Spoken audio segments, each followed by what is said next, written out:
A Fraternidade Espírita Chico Xavier apresenta a Página Amiga, o audiobook do livro Obreiros da Vida Eterna.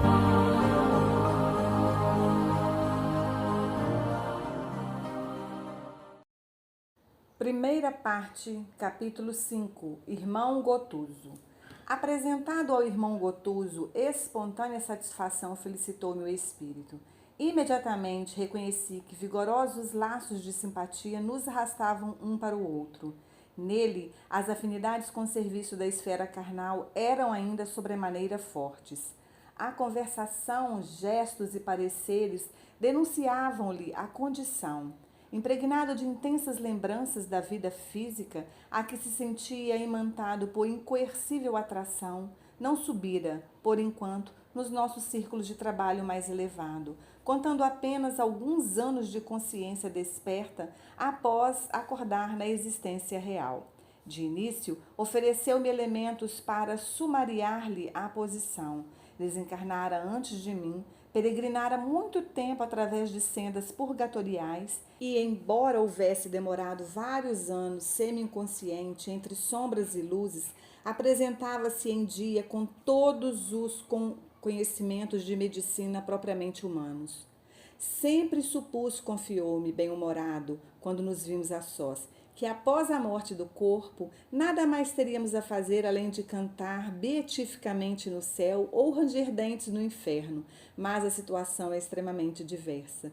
Fez significativo parêntese e continuou. Refiro-me à velha definição teológica, porque nunca pude aceitar a tese negativista em caráter absoluto. Impossível que a vida estivesse circunscrita ao palco de carne, onde o homem desempenha os mais extravagantes papéis em múltiplas atitudes cênicas, desde a infância até a velhice. Algo deveria existir, sempre acreditei, além do necrotério e do túmulo. Admitia, porém, que a morte fosse maravilhoso passe de magia, orientando as almas a caminho do paraíso, de paz imorredoura, ou da região escura de castigos eternos. Nada disso, contudo.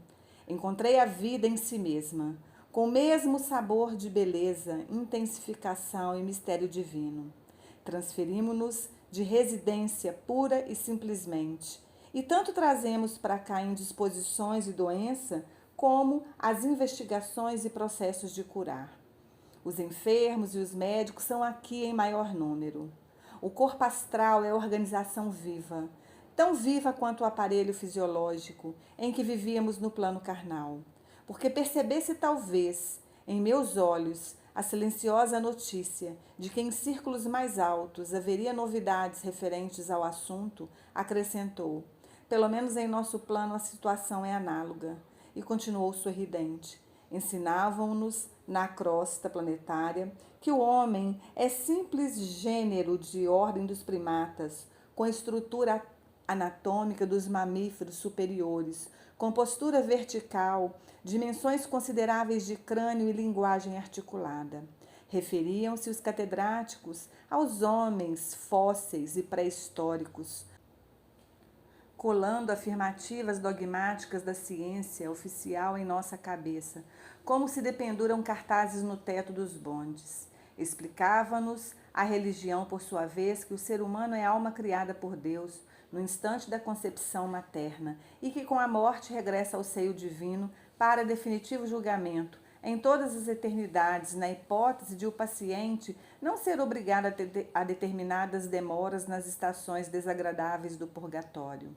Imprimiu novo acento à conversação e considerou: de fato, suponho, devam existir lugares mais deliciosos que o Éden, imaginados pelos sacerdotes humanos, e com os meus olhos tenho visto flagelações e sofrimentos que ultrapassam todas as imagens infernais ideadas pelos inquisidores. Entretanto, é lamentável reconhecê-lo. Nem a ciência nem a religião nos preparam convenientemente para enfrentar os problemas do homem desencarnado.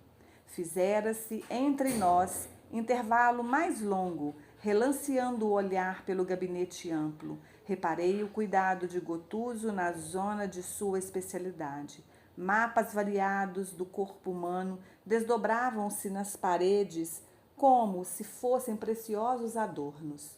Pequenas esculturas de órgãos diversos assomavam-se aqui e ali. O que mais feria a atenção, porém, era determinada imagem do sistema nervoso, estruturada em substâncias delicadíssimas e algo luminosa, em posição vertical com a altura aproximada de um homem, na qual se destacava com extraordinária perfeição o cérebro, o cerebelo, a medula espinhal, os nervos do tronco, o mediano, o radial, o plexo sagrado, o cubital e o grande ciático. Acariciando, enlevado a obra-prima, observei: tem você muita razão, meu caro Gotuso. Se os homens encarnados compreendessem a importância do estudo alusivo ao corpo perispiritual... Sim, confirmou com graça espontânea, atalhando-me as considerações. A ignorância que nos segue até aqui é simplesmente deplorável. A personalidade humana entre as criaturas terrestres é mais desconhecida que o Oceano Pacífico. Eu, por mim, católico militante que fui, sempre aguardei o sossego beatífico depois da morte. Fixou a expressão quase cômica e acentuou: vim com todos os sacramentos e passaportes da política religiosa passados em solenes exéquias. Creio, todavia, que o serviço diplomático da minha igreja não está bem atendido no céu. Não trouxe bastante documentação que me garantisse paz na transferência. Em vão, reclamei direitos que ninguém conhecia e supliquei bênçãos indébitas. Em face do desconhecimento aqui predominante a meu respeito, regressei a meu velho templo, onde ninguém me identificou.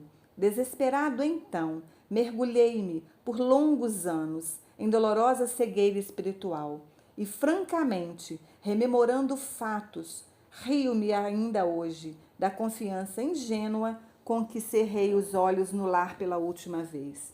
O padre Gustavo prometia-me a convivência dos anjos, veja bem, e asseverava-me que eu seria levado em triunfo aos pés do Senhor, e isso apenas porque legara 5 contos de réis à nossa antiga paróquia.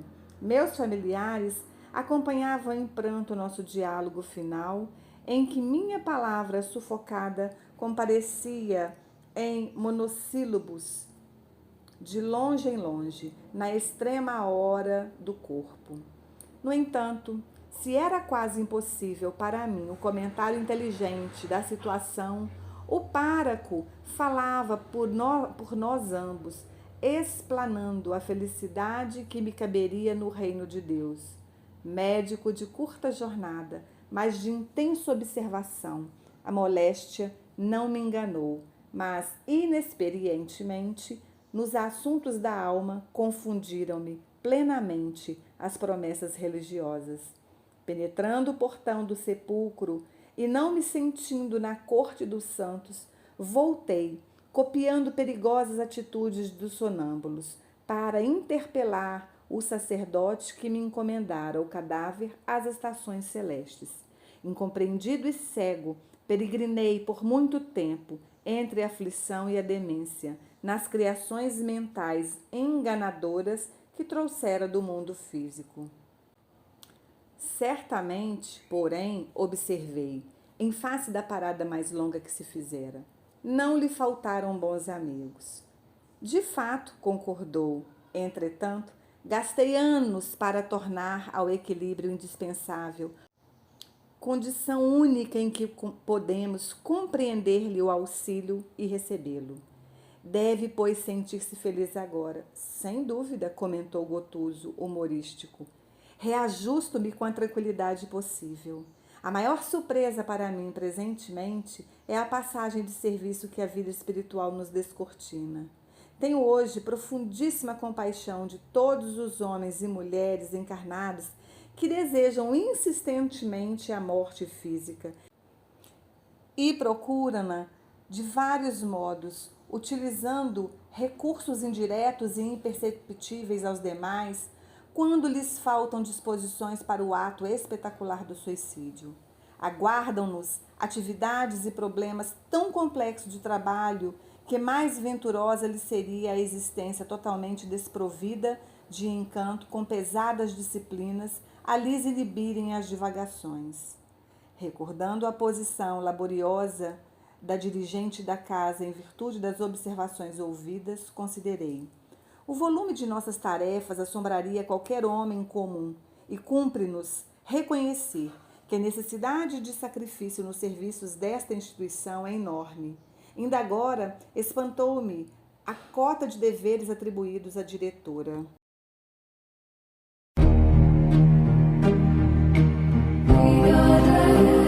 Audiobook do livro Obreiros da Vida Eterna.